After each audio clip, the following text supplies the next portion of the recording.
സംസ്ഥാനത്തിന്റെ സാമ്പത്തിക സ്ഥിതി സംബന്ധിച്ച ധവളപത്രം ഞാൻ മേശപ്പുറത്ത് വയ്ക്കുന്നു. ഒരു ധവളപത്രം അവതരിപ്പിക്കുമ്പോൾ ഗവൺമെന്റ് ഡോക്യുമെന്റ് എല്ലാം നോക്കിയിട്ടാണ് സർ വെക്കേണ്ടത്. ഞാൻ കഴിഞ്ഞ 5 വർഷക്കാലമായി സഭയിൽ എത്രയോ കാര്യങ്ങൾ കണ്ടത് അങ്ങനെയാണ് സർ. നിയമസഭാ നടപടിക്രമങ്ങൾ അങ്ങ് 5 വർഷം അങ്ങേക്ക് അറിയാമെന്ന് പറഞ്ഞു. എനിക്ക് 25 വർഷം അറിയാവുന്ന ആളാണ്. ഇതാണ് നടപടിക്രമം. അങ്ങ് പരിശോധിച്ചാൽ മതി. ഇതാണ് പൊളിറ്റിക്കൽ ഡോക്യുമെന്റ്. ഇതൊരു കൃത്യമായ പൊളിറ്റിക്കൽ ഡോക്യുമെന്റ് ആണ്. ഇതാണ് പൊളിറ്റിക്കൽ ഡോക്യുമെന്റ്. അങ്ങ് ഇത് വായിച്ചു നോക്കിയിട്ട് പോലില്ലല്ലോ. വായിച്ചു പോലും നോക്കാതെ അങ്ങയുടെ കയ്യിൽ ഇപ്പോൾ കോപ്പി എത്തുന്നേ ഉള്ളൂ. അതിനു മുമ്പ് ഇതൊരു പൊളിറ്റിക്കൽ ഡോക്യുമെന്റ് ആണ് അങ്ങ് എങ്ങനെയാണ് മുൻകൂട്ടി പറയുന്നത്? നടപടിക്രമങ്ങളുടെ ലംഘനം ഉണ്ടാകരുത് എന്നുള്ളതാണ് ഞങ്ങൾ ഉദ്ദേശിച്ചത്. ആ നടപടിക്രമങ്ങളുടെ ലംഘനം പൂർണ്ണമായിട്ടുണ്ടായിരിക്കുന്നു. ഏത് നടപടിക്രമമാണ്, ഏത് ആക്ടാണ്, ഏത് റൂൾസാണ്, ഏത് പ്രൊസീജിയറാണ് ലംഘിച്ചുകൊണ്ടാണ് ഇത് നടത്തിയതെന്ന് പറയാൻ കഴിഞ്ഞിട്ടില്ല. പിന്നെ ജസ്റ്റ് പറയാമല്ലോ. ധവളപത്രം തയ്യാറാക്കുന്നത് നമ്മുടെ ധനകാര്യ വകുപ്പായിരിക്കണമായിരുന്നു. അതിന്റെ വ്യതിയാനമാണ് വന്നിട്ടുള്ളത്. ഇതിനു മുൻപ് ഇങ്ങനെയാണ് ചെയ്തത്, അതുകൊണ്ട് നിങ്ങളും ഇങ്ങനെ ചെയ്യണം. ഞങ്ങൾക്ക് ഞങ്ങളുടേതായ രീതിയുണ്ട്. ഞാൻ പറഞ്ഞല്ലോ, നിങ്ങൾ പിന്തുടരുന്ന നയം തുടരാനല്ല ഞങ്ങൾ ഇവിടെ ഇരിക്കുന്നത്. ഞങ്ങളെ ജനങ്ങൾ ഇവിടെ ഇരുത്തിയിരിക്കുന്നത് അതിനല്ല. ആ നയങ്ങൾക്ക് മാറ്റമുണ്ടാകണം, ആ സമീപനങ്ങൾക്ക് മാറ്റമുണ്ടാകണം. അതിനാണ് നിങ്ങളെ പരാജയപ്പെടുത്തി ഞങ്ങളെ വിജയിപ്പിച്ച് ഞങ്ങളെ ഈ കസേരകളിൽ ഇരുത്തിയിരിക്കുന്നത്. ആ മാറ്റം ഉണ്ടാവുക തന്നെ ചെയ്യും. ധവളപത്രം അവതരിപ്പിച്ചുകൊണ്ട് സതീശൻ നടത്തിയ സംസാരങ്ങളുടെ ചില പ്രസക്ത ഭാഗങ്ങളാണ് നിങ്ങൾ കണ്ടത്. വളരെ കൃത്യമായിട്ട് ആദ്യം ഈ പറയുന്ന മുൻ ധനകാര്യമന്ത്രിയായിരുന്ന ബാലഗോപാലൻ പറഞ്ഞു, ഇത് പ്രൊസീജിയറുകൾക്കൊക്കെ വിരുദ്ധമായിട്ടാണ് ഉണ്ടാക്കിയിരുന്നത്, ചട്ടവിരുദ്ധമായിട്ടാണ് ഉണ്ടാക്കിയിരുന്നത്. തിരിച്ച് സതീശന്റെ ഒരു ചോദ്യം, ഏത് ചട്ടമാണ് ലംഘിച്ചിരിക്കുന്നത്? അത് അങ്ങനെയല്ല, അത് ഇങ്ങനെയല്ല, ചട്ടങ്ങളൊന്നും ലംഘിച്ചിട്ടില്ല. ലംഘിച്ച ചട്ടം ഏതാണ് എന്ന് ചോദിക്കുമ്പോൾ അതിന് മറുപടിയില്ല. അപ്പോഴാണ് പിണറായി വിജയൻ എഴുന്നേറ്റ് നിന്ന് പറയുന്നത്, ഇതൊരു രാഷ്ട്രീയ ധവളപത്രമാണ് എന്ന് പറയുന്നത്. അപ്പോൾ മുഖ്യമന്ത്രിയോട് പിണറായി വിജയനോട് വീണ്ടും തിരിച്ച് മുഖ്യമന്ത്രിയുടെ ചോദ്യം, VD സതീശന്റെ, അങ്ങയുടെ മുമ്പിൽ ഈ ധവളപത്രത്തിന്റെ കോപ്പി എത്തുന്നല്ലേ ഉള്ളൂ. താങ്കൾ അത് വായിച്ചു നോക്കുന്നതിന് മുമ്പ് തികച്ചും മുൻവിധിയോടുകൂടി ഇതൊരു പൊളിറ്റിക്കൽ പേപ്പറാണ് എന്ന് പറയാൻ താങ്കൾക്ക് ഉളുപ്പുണ്ടോ?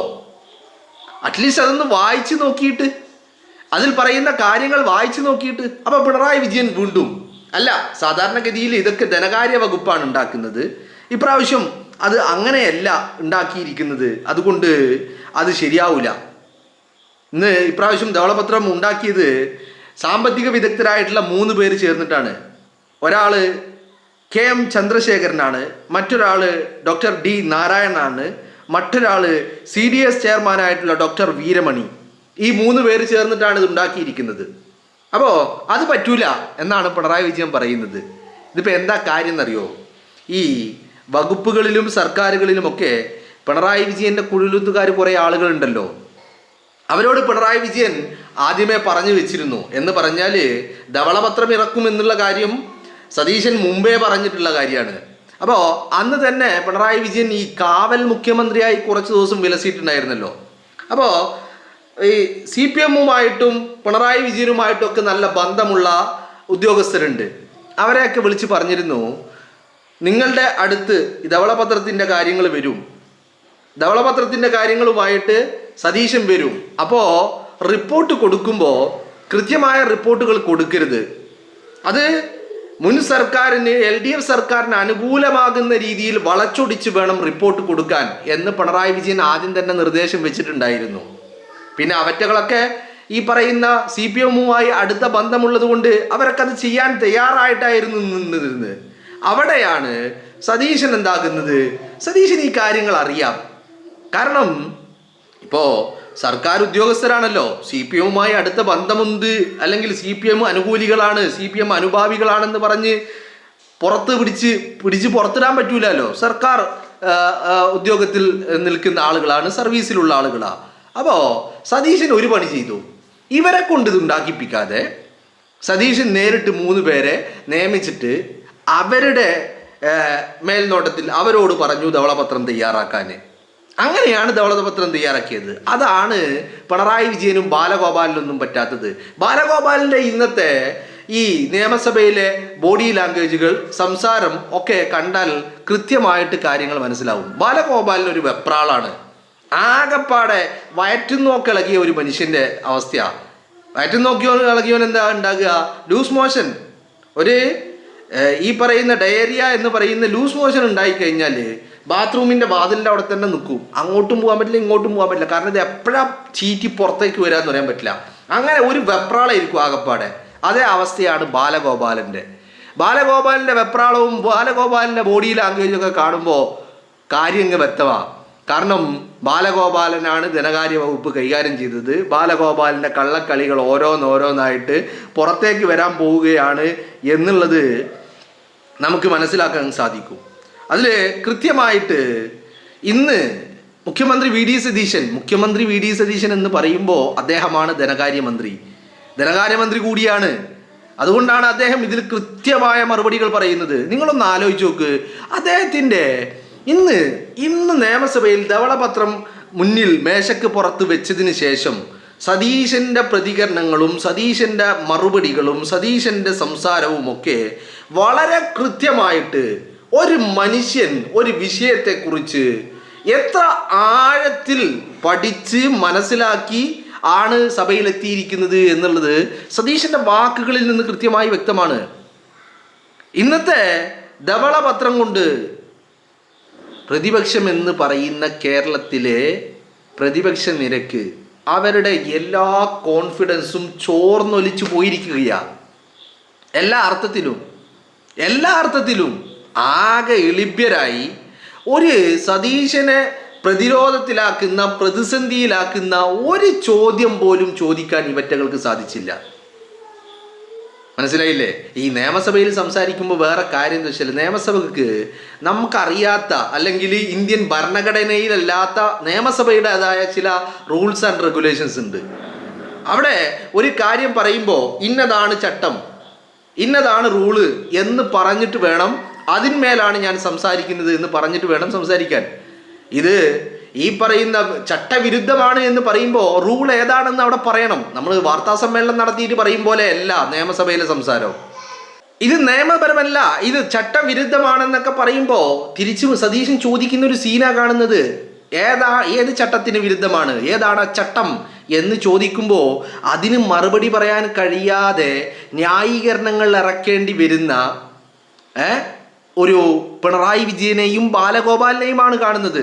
അവസാനം പിണറായി വിജയൻ പറയുകയാണ്, ഇത് ചട്ടങ്ങൾക്ക് വിരുദ്ധമെന്നല്ല, ഞങ്ങൾ സാധാരണഗതിയിൽ ഇത് ധനകാര്യ വകുപ്പാണ് തയ്യാറാക്കുന്നത്, അതുപോലെയല്ല തയ്യാറാക്കിയത് എന്ന് പറയുമ്പോൾ പിണറായി വിജയനോട് സതീശൻ പറയുന്ന ഒരു മറുപടി ഉണ്ട്. നിങ്ങളുടെ സമീപനങ്ങളും നിങ്ങളുടെ നയങ്ങളും നടപ്പിലാക്കാനല്ല ഞങ്ങളെ ഇവിടെ ജനങ്ങൾ തെരഞ്ഞെടുത്ത് ഈ കസേരയിൽ ഇരുത്തിയിരിക്കുന്നത്. ഞങ്ങൾക്ക് പ്രവർത്തിക്കുന്നതിനും നടപ്പിലാക്കുന്നതിനും ഞങ്ങളുടേതായ സമീപനങ്ങളും ഞങ്ങളുടേതായ നയങ്ങളുമുണ്ട്, അത് മാത്രമേ പിന്തുടരുകയുള്ളൂ എന്ന് പിണറായി വിജയന്റെ മുഖത്ത് നോക്കി പറയുകയാണ്. നിങ്ങളൊരു കാര്യം അറിയിക്കണം, ഈ നിയമസഭയിൽ ട്രഷറി ബെഞ്ചും പ്രതിപക്ഷ നിരയുമായി വലിയ അകലമൊന്നുമില്ല. പുറകിലിരിക്കുന്നവരൊക്കെ കുറച്ച് അകലമുണ്ട്.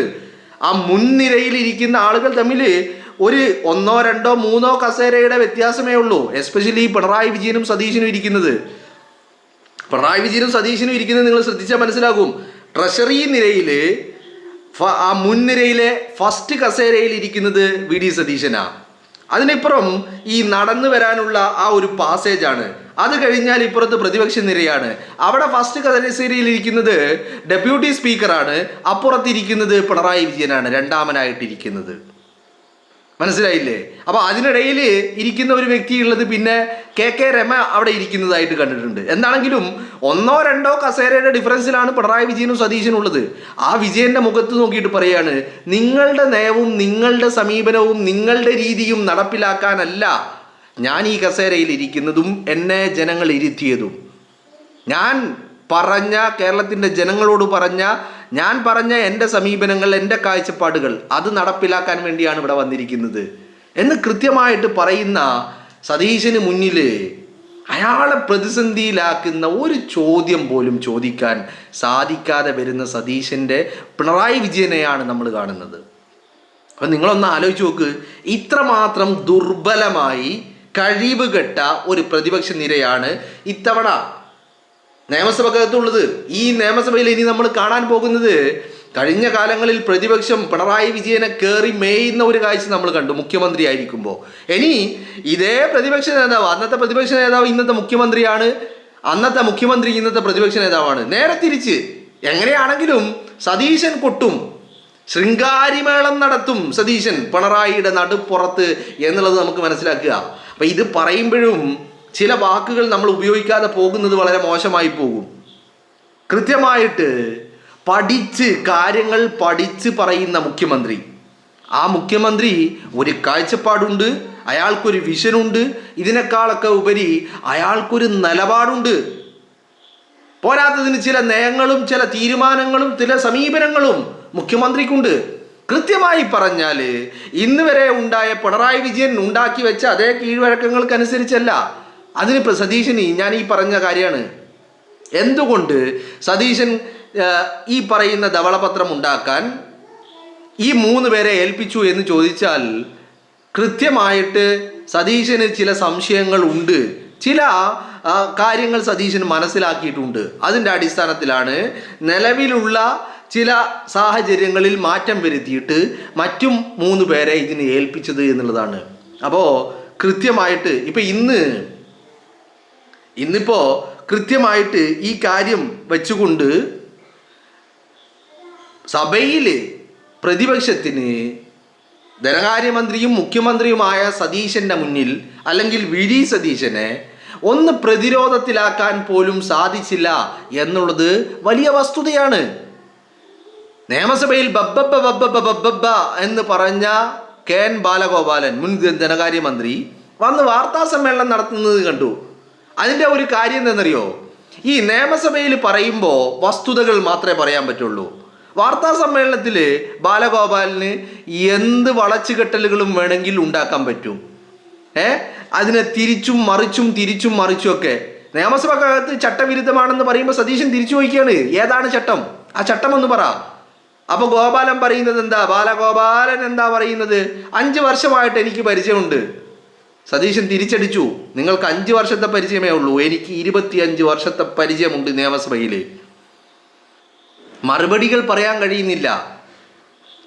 ഇത് നിയമസഭയുടെ ഒരു പ്രത്യേകത എങ്ങനെയാണ്? വാർത്താ സമ്മേളനം നടത്തുമ്പോൾ എന്തും വിളിക്കാം, പാർട്ടി സമ്മേളനങ്ങളിൽ എന്തും വിളിച്ച് പറയാം. പക്ഷേ നിയമസഭക്കകത്ത് വസ്തുതാപരമായ കാര്യങ്ങൾ മാത്രമേ പറയാൻ പറ്റുള്ളൂ.